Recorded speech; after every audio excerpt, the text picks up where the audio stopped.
Welcome to Tianu's kitchen Telugu. ఈ రోజు recipe పెరుగు ఆవళ్ళు తయారు చేస్తున్నానండి. 4 అవర్స్ నానబెట్టుకున్న మినపప్పు అంతా కూడా బాగా 3-4 టైమ్స్ వరకు కూడా ఈ విధంగా ప్రెస్ చేస్తూ క్లీన్ చేసుకోవాలి. నేను ఇక్కడ మినపప్పుని బ్లాక్ మినపప్పు, పొట్టు ఉన్న మినపప్పు తీసుకున్నాను. మీరు ఏదైతే కన్వీనియంటో అది తీసుకోవచ్చు, వైట్ పప్పు అయినా తీసుకోవచ్చు. ఇదంతా కూడా ఈ విధంగా ప్రెస్ చేస్తూ బాగా క్లీన్ చేసుకోవాలి. మా ఫ్యామిలీ తరపున అందరికి కూడా విష్ హ్యాపీ హోలీ. ఈ విధంగా క్లీన్ చేసుకున్న మినపప్పు అంతా కూడా మిక్సీ జార్లో వేస్తున్నానండి. ఈరోజు నేను మిక్సీ జార్లో ఎంత మెత్తగా వస్తాయో చూపిస్తాను. చూడండి, వాటర్ ఏమీ లేకుండా వాటర్ తక్కువగా యాడ్ చేసేసుకొని బాగా టైట్గా కాకుండా బాగా లూజ్గా కాకుండా పిండి అనేది అలా రుబ్బుకోవాలి. సరిపడా సాల్ట్ వేస్తున్నాను. అలాగే 2 పచ్చిమిర్చి, కొద్దిగా అల్లం, ఇంత పట్టి కొద్దిగా కొత్తిమీర, ఇక కరివేపాకు, ఇవన్నీ యాడ్ చేసుకున్న వెంటనే ఇప్పుడు పిండి రుబ్బుకుందాము. మిక్సీ జార్లో వేసినా కూడా చాలా మెత్తగా వస్తాయండి. అది ఎలా అంటారో చూపిస్తాను రండి. మిక్సీ చేసిన పప్పు అంతా రెడీ అయిపోయింది. ఈ విధంగా మెత్తగా చేసుకోవాలి.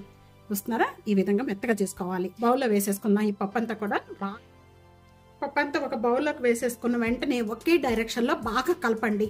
ఇలా బీట్ చేసుకుంటేనే మీకు పప్పు అనేది చక్కగా మెత్తగా స్పాంజీ లాగా వస్తాయి. చూద్దాము. చూస్తున్నారా? ఇది పైకి తేలింది. ఇప్పుడు బాగా వచ్చిందండి.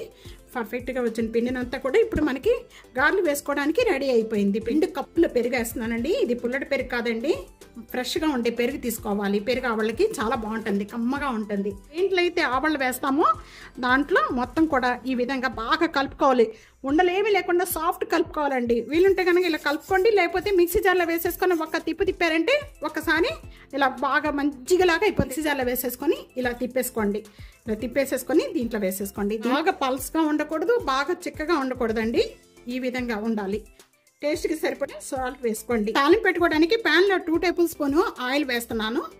ఆయిల్ బాగా కాయిపోయిందండి. కాయిపోయిన వెంటనే కూడా ఒక 1/2 టేబుల్ స్పూన్ జీరా, 1/2 టేబుల్ స్పూన్ ఆవాలు వేస్తున్నాను. కావాలంటే మీరు మినపప్పు కూడా వేసుకోవచ్చండి. నేను మినపప్పు వేయట్లేదు.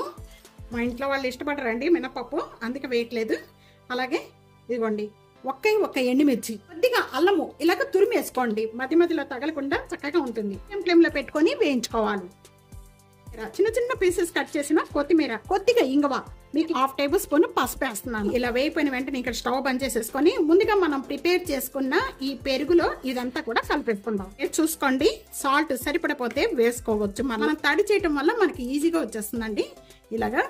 ఇలా తడి చేసేసి మనం ఇలా ఆయిల్లో వేసేసుకోవడం. అయిపోయిన వెంటనే కూడా ఇప్పుడు మనం గారెలు వేసేసుకుందాము. ఇలాగ చేయి తడి చేసేసుకొని మనకి పిండి అనేది చక్కగా జారిపోతాయి. ఇలాగ వేసేసుకోవాలి. మీకు ఏ సైజులో కావాలి అనుకుంటే ఆ సైజులో ఇలా వేసేసుకోండి.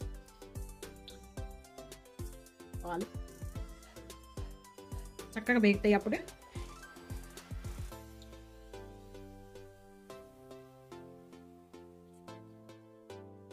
సైడ్స్ మంచి గోల్డెన్ కలర్ వచ్చేంత వరకు కూడా వేయించుకోవాలండి. అలా వేయించుకున్న వాటిని మొత్తం కూడా మనం ఇక్కడ స్టెయినర్లో వేసేసుకుందాము.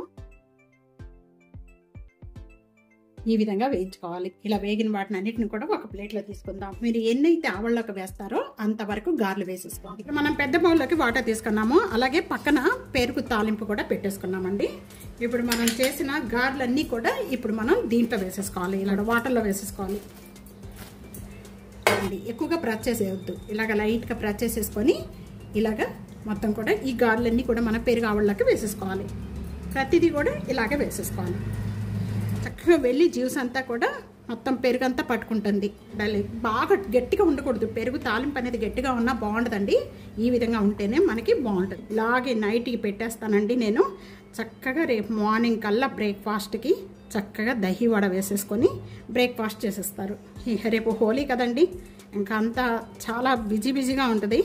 ఇంకా మాకు ఇక్కడ బాగా చేస్తారండి. ఇలా వెడల్పాటి ఉన్న గిన్నెలో వేసేసుకున్నారంటే చక్కగా ఏవి కూడా పీసెస్ అవ్వకుండా చక్కగా వస్తాయి మనకి. దహి వడ ఎంత ఈజీగా తయారు చేసుకోవచ్చు. చూసారు కదా ఫ్రెండ్స్, తప్పకుండా ఈ రెసిపీ ఇదే విధంగా ట్రై చేయండి. ట్రై చేసి మీకు ఎలా వచ్చింది అనేది కామెంట్స్లో తెలియచేయండి. వీడియో నలుగురికి షేర్ చేయండి, లైక్ చేయండి, కామెంట్ చేయండి. సబ్స్క్రైబ్ చేసుకోవడం అస్సలు మర్చిపోతుంది friends. Thank you for watching. నెక్స్ట్ వీడియోలో మళ్ళీ కలుద్దాం. అంతవరకు సెలవు. బాయ్.